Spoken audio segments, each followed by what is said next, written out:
इस काम को करने में झोंक दिए और उस पूरी 200 लोगों की टीम के जो नायक है वो जब हमारे सामने बैठे हैं योगेश जी वाधवा, तो मेरे लिए जिम्मेदारी और भी बढ़ जाती है कि मैं उसके के बारे में कुछ बताऊं, क्योंकि जिन्होंने बनाया है उन्होंने एक विजन बताया है। मैं आपको ये कोशिश कर सकता हूं कि मैं ये जरूर बताऊं कि रामायण क्यों हमें अपने क्यों हमें लोगों के घर में पहुंचानी चाहिए। दोस्तों, आप सभी को टेक्नोलॉजी तो पता है कि ये मल्टी सेंसरी बेस्ड टेक्नोलॉजी है। आपको ये भी पता है कि ये टच सेंसर है, जैसे ही टच करते हैं ये बोल के सिखाता है, सुनाता है, सारी चीज़ें आपको पता है। तो जब रामायण का ग्रंथ लॉन्च हो रहा है तो आपके लिए कोई मैजिकल नई चीज़ नहीं है कि यार ये टच किया आवाज़ आई। तो वो मैजिक जो था वो तो शायद आपके लिए अब नया नहीं है।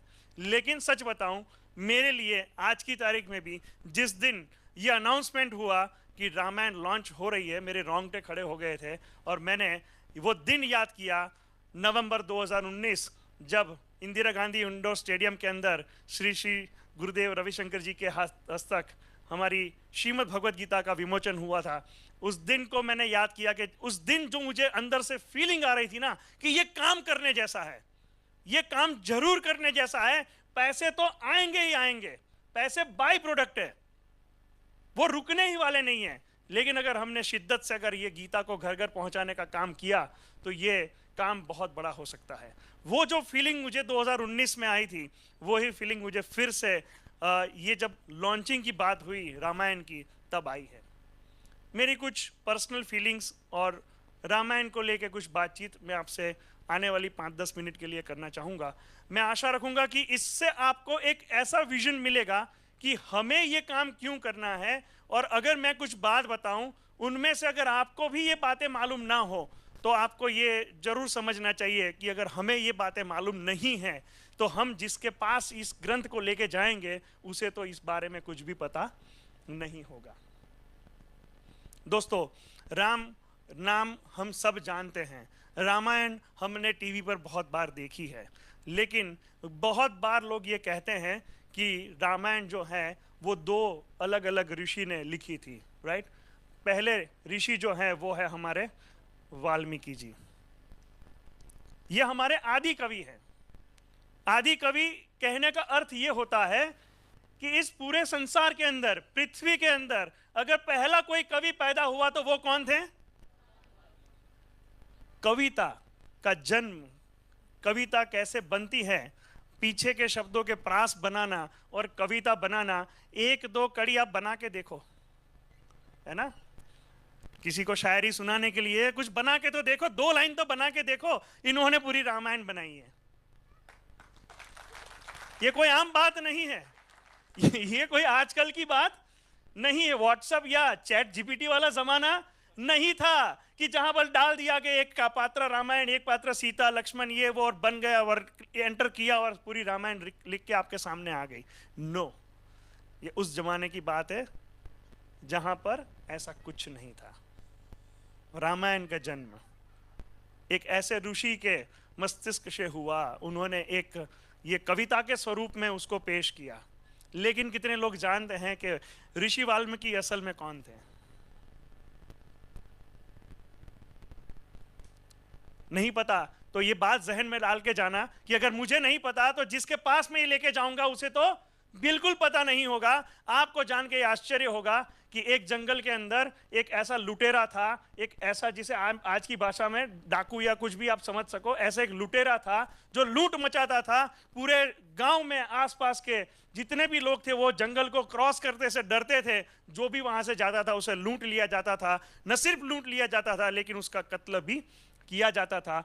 ये जो करने वाला व्यक्ति था वो था वाली, जिसे वालिया लूटारा यानी लूट करने वाला ऐसे भी पहचाना जाता था। एक दिन किसी संत से उसका भेंट हुई और किसी संत ने उसे सवाल पूछा कि तू ये जो लूट कर रहा है, लोगों को मार रहा है, ये क्यों कर रहा है? तब उसने कहा कि ये मैं मेरे परिवार के लिए कर रहा हूं, मेरे बीवी बच्चों के लिए कर रहा हूं, मेरे संसार के लिए कर रहा हूं, मैं उनके लिए कर रहा हूं। तब उन्होंने उसे एक और सवाल पूछा कि तू जिसके लिए कर रहा है क्या वो ये जानते हैं? क्या वो तेरे इस पाप में भागीदार हैं? तब उसे एक सवाल होता है कि बिल्कुल ये तो होंगे ही। बोले नहीं, तू जा और पूछ। तब ये लुटारा जो था, जो डाकू था, वो जाता है अपने परिवार के पास, अपने बीवी बच्चों के पास जाके और बताता है कि आज जो सुख साहिबी, जो आपका ये पूरा जो संसार आपका चल रहा है, जो आप लग्जरी फील कर रहे हो, उसके पीछे मैंने बहुत सारे लोगों की जान ली है, मैंने बहुत सारे लोगों को लूट लिया है, बहुत सारे लोगों की कत्लेआम की हुई है, और ये जो पाप मैंने किए हैं, क्या आप उसके भागीदार हो? तब वो उसकी वाइफ और बच्चे ये कहते हैं कि नहीं भाई, हम उसमें कोई भागीदार नहीं है, हमने नहीं कहा था कि तुम ये करो, हम तो सीधी सादी सिंपल लाइफ चाहते हैं, ये सब करके हमको कुछ चाहिए नहीं। तब जाके उसे ज्ञान होता है, वो वापस उसी ऋषि के पास जाता है, शरण में जाता है, और इस पाप की दुनिया से निकलने का एक मार्ग पूछता है। तब उसे ये एक ऋषि ने कहा कि कुछ नहीं, तुम जाप शुरू करो राम नाम का। वो बैठ जाता है, जाप करता है, इतना कठोर परिश्रम करता है, एक ही जगह पर बैठता है, और वो इतने सालों तक बैठे रहता है कि जहां पर उसने आल्टी पाल्टी लगाई थी, वो पैरों के ऊपर जमीन यानी कि मिट्टी इतनी सख्त हो गई कि उसके अंदर कीड़े मकोड़े रह सके, इतनी जमीन सख्त हो गई। और बाद में उसका हृदय परिवर्तन हुआ, उसे ज्ञान प्राप्त हुआ, और वो वाली में से बन गया ऋषि वाल्मीकि। ये हैं जिन्होंने पहली बार रामायण लिखी।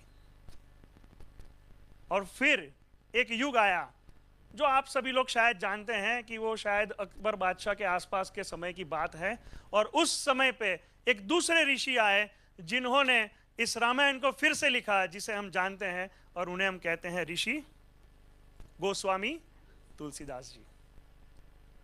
दोनों के रामायण के अंदर काफी अंतर है, और बेसिक अंतर यह है लैंग्वेज का।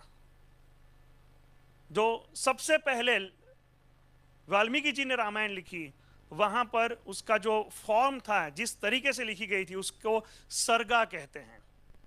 और जो ऋषि गोस्वामी तुलसीदास जी ने लिखी, वो अवधी भाषा में है, जहां पर हिंदी बहुत मिलती जुलती है और हमें काफी उसमें से समझ भी आती है। फिर भी कुछ शब्द हैं जो हमें शायद समझ में नहीं आते। ये दोनों ऋषि के अंदर ये अंतर है। तो अगर हमें यही बेसिक बात ही नहीं मालूम, तो मुझे लगता है कि यहां पर बैठा हर एक व्यक्ति आज रात घर जाने से पहले रामायण का ऑर्डर करके जाएगा। आपके घर में ये रामायण होनी चाहिए। अब कुछ बेसिक बातें करते हैं कुछ फीचर्स के बारे में। जैसे हमने श्रीमद् भगवद गीता आई और हमने मार्केट में जाके लोगों से बात करना शुरू करी, तो हमने लोगों ने ये भी कहा कि भैया आपके जीवन में अगर कुछ प्रश्न है तो गीता सॉल्व कर सकती है। आप एक काम करो, गीता बंद रखो, आप भगवान को याद करो, आंखें बंद करो और अपने प्रश्न को याद करो। फिर गीता का कोई भी एक पन्ना उठाओ, जो पेज खुलेगा, जो श्लोक पर आप उंगली रखोगे, उसी श्लोक में आपके सवाल का जवाब है। ये बात हम कहते थे यस नो। अगर नहीं पता तो ये भी बात लेके जाना गीता के अंदर। गीता में ये पावर है, आज की तारीख में है, कि आपके जीवन के हर प्रश्न का उत्तर वो दे सकती है ये किताब। तो अब रामायण की जब बात करते हैं तो गोस्वामी तुलसीदास जी ने एक रचना की है जिसे हम कहते हैं राम शलाखा प्रश्नावली। ये राम शलाखा प्रश्नावली जो है, उसके अंदर आप अगर देखोगे तो अक्षर लिखे हैं बहुत सारे, और ये एक 225 to 25 अक्षरों का एक कोष्टक है, टेबल है, जिसके अंदर आपको ये करना है कि जो भी आपके जीवन के कंफ्यूजिंग क्वेश्चंस हैं, जहां पर आपको लगता है कि ये करना चाहिए या ये करना चाहिए, आप कंफ्यूज हो, मुझे सच का रास्ता पसंद करना चाहिए या मुझे ताकत का, मुझे ये डिसीजन लेना चाहिए या ये करना चाहिए। जब आप डिसीजन नहीं ले पा रहे हो, तब आपको रामायण का सहारा लेना चाहिए, क्योंकि रामायण के अंदर ऐसे अनेक प्रसंग है जहां पर राम जी ने दो सवाल के सामने जब दो आंसर थे, उसमें से एक सही को चुना। बहुत प्रसंग है उसके अंदर। एक छोटा सा इवेंट है, मैं शॉर्ट में बताऊंगा, ऐसा मान के कि आप सब लोग जानते हो। जब सीता माता को खोजने के लिए राम जी जंगल से निकल रहे थे, हनुमंत जी को मिले और बाद में उन्होंने रावण को ललकारने के लिए एक सेना बनाने का सोचा। तब जाके वहां पर उन्हें वाली और सुग्रीव, ये दोनों की भेंट हुई। सुग्रीव इतना ताकतवर नहीं था, लेकिन बाली एक ऐसा व्यक्ति था जिसने ऑलरेडी रावण को मात दी थी। एक ऐसा शूरवीर जिसने 6 महीने तक वही रावण जिसके 10 भुजाएं, 20 भुजाएं और 10 सर थे, वही रावण जिसने कैलाश पर्वत को अपने हाथों पर उठा लिया था, वो कैलाश पर्वत जिसके अंदर शंकर जी, गणेश जी, पार्वती जी विराजमान हैं, यानी वो ताकत वाला कैलाश पर्वत जिसने अपनी भुजाओं से उठा लिया था, ऐसा ताकतवर रावण जो था, उस रावण को इस बाली ने 6 महीने तक अपने इस बाजू के अंदर ऐसे दबा के वो 6 महीने घुमा है। ऐसा ताकतवर बाली जिसके घर एक छोटा सा बच्चा पैदा हुआ तो झूले में जब झूल रहा था तो झूले के ऊपर हम झुनझुना लटकाते हैं ना, उस झुनझुने में उसने रावण को लटका के अपने बेटे को खुश करने के लिए खिलौना दिया था रावण का। अंगद जब छोटा था, जब झूले में झूल रहा था, तब उसे झुनझुने के तौर पे रावण का खिलौना मिला था। ये ऐसा ताकतवर व्यक्ति था बाली, और राम जी के पास ये ऑप्शन था कि मैं बाली को चुनूं या सुग्रीव को। आपके जीवन में भी ऐसे सवाल आएंगे, क्योंकि अगर बाली को चूज करते हैं तो कोई सवाल ही नहीं था, सभी लोग जहां पर हैं अलमस्त बैठो, अकेला बाली जाएगा रावण को मार के श्री राम जी के चरणों में दे देगा, इतनी ताकत थी।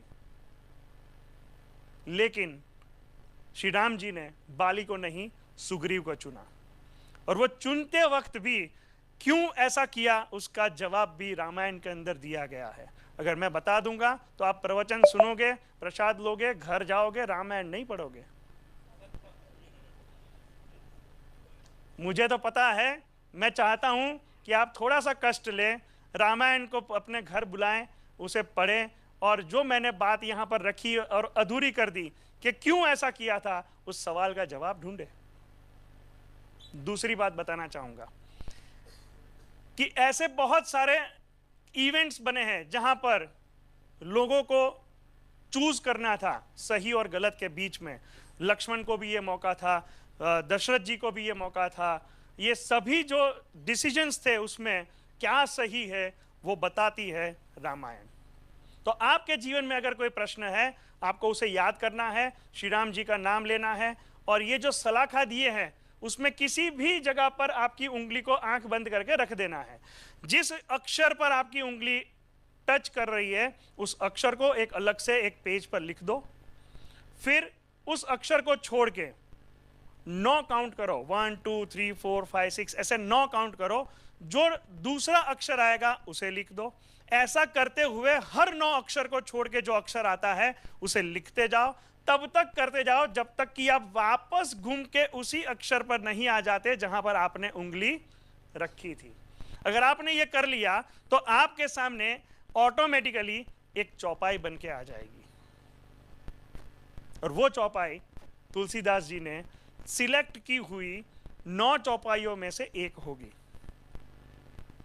और उस चौपाई का मतलब क्या है वो भी हमारी इस संपूर्ण रामायण के अंदर नेक्स्ट पेज के अंदर दिया गया है, जहां पर आपको बताया जाएगा कि जो सवाल आपके दिमाग में है उसमें आगे बढ़ोगे तो फतेह होगी, या फिर उस जो सवाल आपके दिमाग में है उसमें ये चयन करोगे तो मात होगी।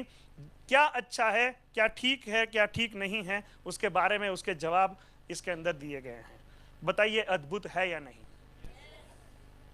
अभी आप अपने दिमाग से कोई सवाल लो और अपने दिमाग से ही जवाब ढूंढ के कुछ भी डिसीजन पर आने की कोशिश करोगे, मैनिपुलेशन होगा कि नहीं होगा कहीं ना कहीं।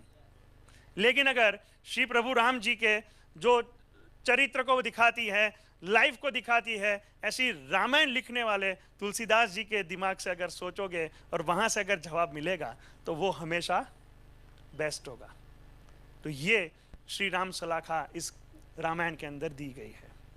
उसके अलावा जब आप रामायण को पढ़ते हो तो कहाँ पर रुकना चाहिए? अगर आप 1 महीने तक ख़त्म करना चाहते हो या आप 30 दिन कंटिन्यू पढ़ना चाहते हो, आप 11 अंतराल में पढ़ना चाहते हो, तो यहाँ पर एक पेज दिया गया है जिसके अंदर बताया गया है कौन से चैप्टर पर जाके आपको रुकना है, तब तक रुकना नहीं है। तो ऐसा भी इसके अंदर दिखाया गया है, और हर एक पेज के साथ, चैप्टर के साथ इतने अंक आपको पढ़ने हैं, वो बकायदा आपको अंदर दिया गया है।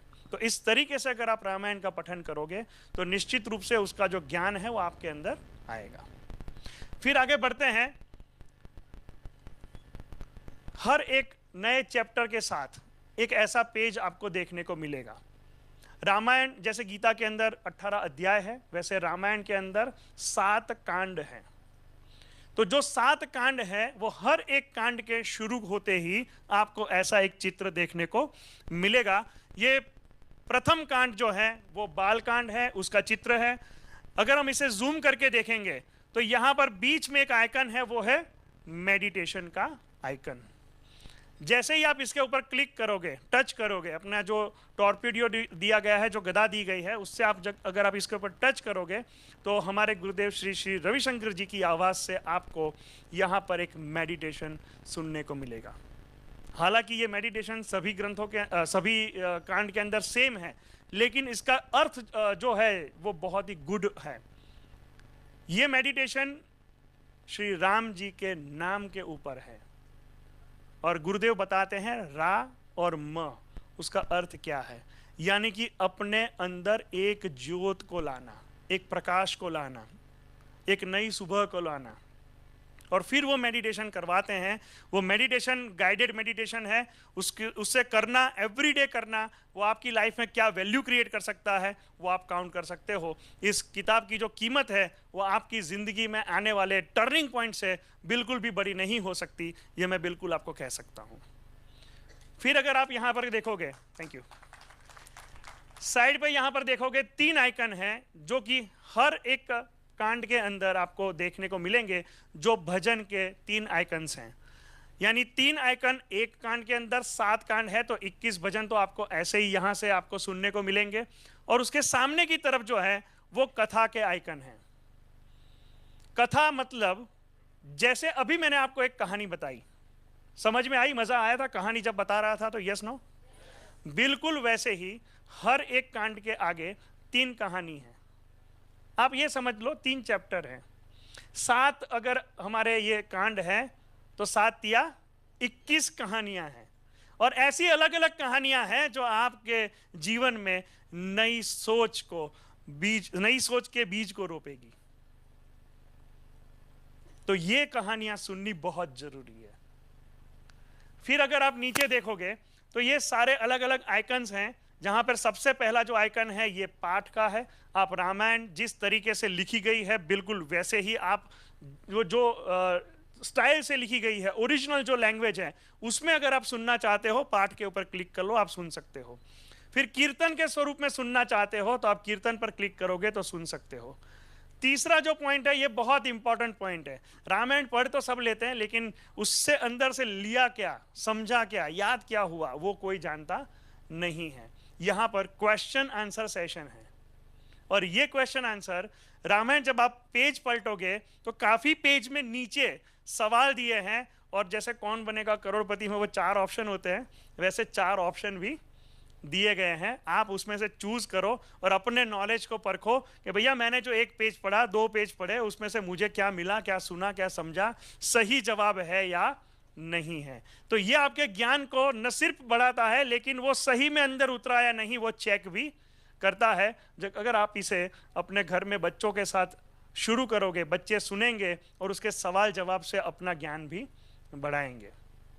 उसके बाद प्रश्नावली है, प्रश्नावली के बाद काव्यानुवाद है, यानी पोएट्री के स्टाइल में आपको ये पूरी गीता सुनने को मिलेगी। और जब हम कहते हैं कि भाई ओरिजिनल लैंग्वेज तो अवधी भाषा है, हमें तो मराठी में चाहिए, गुजराती में चाहिए, बंगाली में चाहिए, तो अलग अलग भाषाओं का अनुवाद जो आपको चाहिए, हाल फिलहाल ये जो रामायण हमारे सामने आई है गोल्डन एडिशन, ये 4 अलग अलग भाषाओं में ट्रांसलेट भी हो सकती है। उसके बाद लास्ट जो है वो राम कथा यानी स्टोरी, ये वही 3 स्टोरी है जो ऊपर आपको 3 अलग अलग स्टोरी दिख रही है। आप यहां पर क्लिक करोगे तो तीनों स्टोरी 1 बाय 1 डायरेक्ट भी सुन सकते हो। अब ये पूरी बातें जो मैंने आपको बताई, यहां पर जितने भी ये कांड बताए गए हैं, जितनी भी बातें अंदर बताई गई हैं, उसके साथ साथ पूरी रामायण के अंदर अलग अलग इंपॉर्टेंट पात्रों के बारे में भी बात की गई है। हर एक पात्र से आपको जिंदगी में कुछ सीख मिल सकती है। ऐसे करीबन 100 महापात्रा के ऐसे आइकन दिए गए हैं लास्ट में। आप एक आइकन पर क्लिक करोगे तो जो वो पात्र है उसके बारे में विस्तृत माहिती आपको मिलनी शुरू हो जाएगी। जैसे आपने दशरथ जी पर क्लिक किया तो उसके बारे में आएगा, हिमगिरी पर क्लिक किया तो उसके बारे में आएगा, कैकेयी पर क्लिक किया तो कैकेयी जी के बारे में आएगा। यानी आपको यहां पर हर एक पात्र से मुझे क्या सीखना चाहिए, या किसी पात्र के लिए मेरे जो अभिप्राय है, मेरी जो सोच है, क्या वो सही है या नहीं है, वो भी आप यहां से सुन के अपनी सोच को भी ठीक कर सकते हो। 100 ऐसे पात्र आप अगर एक दिन में एक पात्र के बारे में जानोगे, आपके आने वाले 3 महीने आपकी जिंदगी बदल सकते हैं।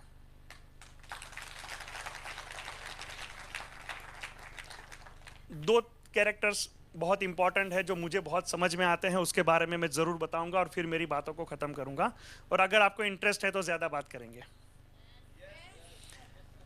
हमने श्री राम जी को तो बहुत सुना, यानी पूरी रामायण उनके ऊपर है। लक्ष्मण जी उनके साथ साथी थे, तो हमको तो पता है कि भाई लक्ष्मण जी यानी राम जी जहां वहां लक्ष्मण यानी उनकी परछाई थे, राइट। लेकिन यहां पर 2 ऐसे और कैरेक्टर्स हैं जिनके बारे में रामायण से आप बहुत अच्छे से ज्ञान ले सकते हो। एक है तीसरे भाई भरत, और जिसे भरत नहीं कहते, भक्त भरत कहा जाता है ना।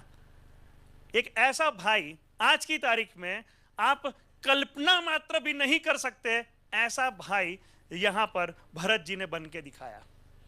2-3 प्रसंग मैं आपको बहुत क्विक और शॉर्ट में बताऊंगा, डिटेल में आप रामायण पढ़ोगे तो ज्यादा समझ में आएगा।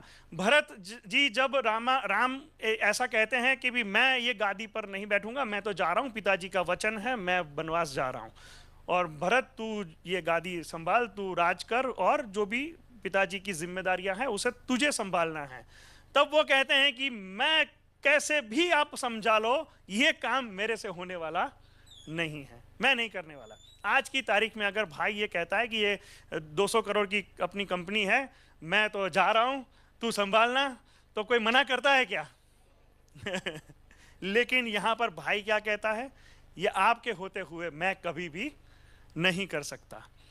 फिर आपने ये प्रसंग भी सुना होगा कि जब सरयू नदी को क्रॉस करके जब राम जी चले जाते हैं, वहां पर वनवास शुरू हो जाता है, तब पूरे भरत के साथ अयोध्या के वासी जाते हैं और कहते हैं कि भाई हमसे तो ये काम ही नहीं हो रहा, राजपाट ऐसे ही पड़ा है, कोई काम नहीं कर रहे हैं। तो बाद में जाके राम जी ये कहते हैं कि मेरी पादुका लेके जाओ, लकड़ी की चप्पल जो है वो पादुका, वो भरत जी अपने सर पर रख के उसे लेके आए, और कहाँ रख दी?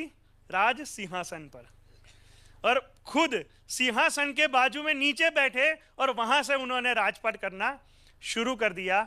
इतना ही मात्र नहीं, लेकिन उन्हें पता था कि जंगल में जब रात होगी, राम जी सोएंगे, तो वो गद्दे या सॉफ्ट बेड जो हम बोलते हैं ना, है ना, एसी, ऐसा तो कुछ होगा ही नहीं। तो वहां पर राम जी अगर जमीन पर सोते होंगे तो मैं गद्दे पे कैसे सो सकता हूं? यहां तक की सोच तो समझ में आती है ना, लेकिन ये भरत जी थे, यहां तक की सोच नहीं थी। उनकी सोच ये थी कि राम जी जिस लेवल पर सोते हैं ना, उस लेवल पर भी मैं नहीं सो सकता। वो अपनी सोने के लिए जो शैया बनाते थे, वो जमीन को नीचे 2 फुट खोद के वहां पर सोते थे कि राम जी अगर यहां पर सोते हैं ना तो मैं उससे नीचे सोऊंगा। ये उनकी सोच थी। भाई के प्रति एक कंट्रीब्यूशन, अपने भाई के प्रति एक समर्पण, अपने भाई के प्रति एक भावना जो व्यक्त करने की बात थी, वो भरत जी से आपको बहुत सारी चीजें सीखने को मिलेगी। और एक भाई था, नाम शत्रुघ्न। क्या जानते हैं उनके बारे में, ये बताओ। शत्रुघ्न, क्या जानते हैं उनके बारे में? हाँ, बराबर है, खामोश, वो वाले शत्रुघ्न। हाँ दोस्तों, अगर आज की मेरी ये बात शत्रुघ्न की मैं जो करूंगा, अगर आपको समझ में आए तो प्रॉमिस देके जाना, घर जाने से पहले रामायण का ऑर्डर आपको करना है। बताऊं? शत्रुघ्न एक ऐसा भाई, जब दो बड़े भाई जंगल को चले गए, तीसरे भाई ने वैराग्य कर दिया और महल छोड़ दिया और अलग से एक कुटीर बनाई। उस कुटीर में भी जाके बैठा और वो भी जमीन के नीचे बैठना, जमीन के नीचे सोना, ऐसे विरह में, वैराग्य में चला गया। तो पूरे अयोध्या का कारभार कौन संभालेगा? तो पूरे अयोध्या के अंदर जब शत्रुघ्न घूमते थे तब वो देखते थे कि जो बागीचे थे ना, गार्डन, वहां पे माली जो है वो ऐसे ही बैठे हैं, कोई बागीचे में पानी नहीं दे रहा, कोई फलों वो पेड़ को काट के बढ़िया शेप नहीं दे रहा, सारे ऐसे ही बैठे हैं। तो जाके पूछता है कि भैया क्या कर रहे हो? तो बोले ये बागीचे में पानी देने का क्या अर्थ, जब राम जी इसको देखेंगे नहीं तो हम इसे क्यों उगाएं?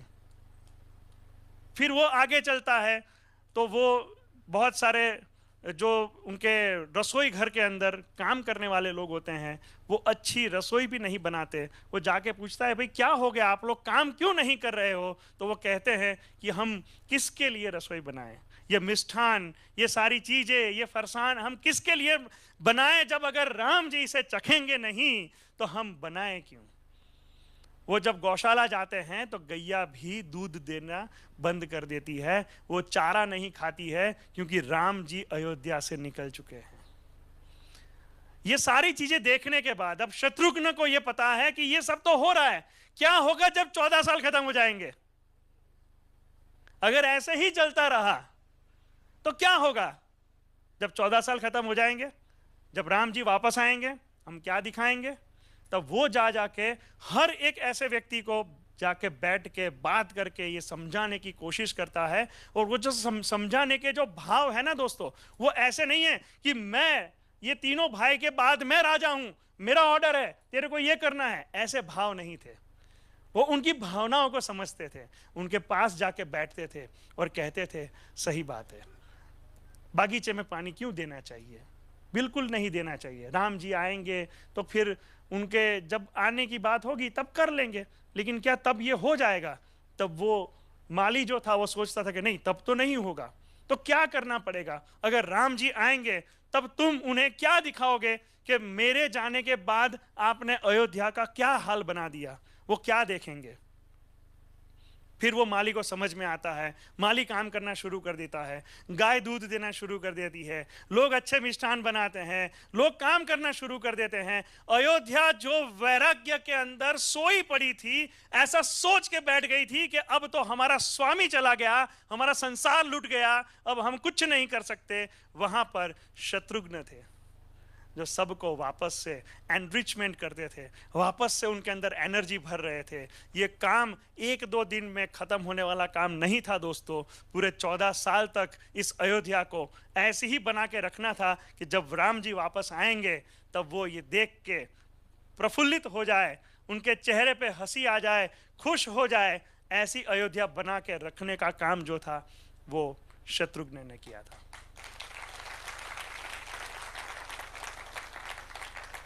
एक और प्रसंग है, समय अपने पास कितना है तो बताऊं फिर। आप में से कितने लोगों को पता है कि राम और रावण का तो युद्ध हुआ? Yes no? आप लोगों को 5 लोगों को पता है, बाकी को नहीं पता। राम और रावण का युद्ध हुआ था ना? Yes no? पर क्या आपको पता है राम और हनुमान जी का युद्ध हुआ था? लड़ाई हुई थी। How many you know? बराबर, अंदर 1 या 2 बंदे हैं। राम और हनुमान जी के बीच में भी युद्ध हुआ था। युद्ध नहीं कह सकते, लेकिन एक छोटी सी लड़ाई थी। और वो लड़ाई का एक बहुत शानदार प्रसंग है। इसे जानने के लिए भी आपको रामायण जरूर पढ़नी चाहिए कि ऐसा तो क्या हुआ कि राम और हनुमान जी के सामने भक्त, ऐसा भक्त जो छाती चीर के बता दें कि भाई अंदर देख लो कौन है, आपके अलावा और कोई नहीं है। इतना परम भक्त अपने स्वामी राम जी के सामने कैसे हो सकता है? एक जबरदस्त प्रसंग है इसके अंदर जो बताता है कि राम जो हैं, खुद स्वामी राम जो हैं, उनसे भी बड़ी अगर कोई चीज है तो वो क्या है? उनका नाम। राम से बड़ो राम को नाम। तो राम है ही, मर्यादा पुरुषोत्तम है, अयोध्यापति है, अवधपति है, इस समग्र विश्व के मालिक है। लेकिन उनसे भी बड़ी एक चीज है, वो है उनका नाम। और इसीलिए ऐसा कहा जाता है कि हर बात के लिए आपके सामने, आपके सम्मुख, आपके यानी प्रत्यक्ष रूबरू में राम का होना जरूरी नहीं है। आप एक बार राम नाम ले लो, आपका काम हो जाता है। ये ताकत राम नाम के अंदर कैसे आई, उसका एक बहुत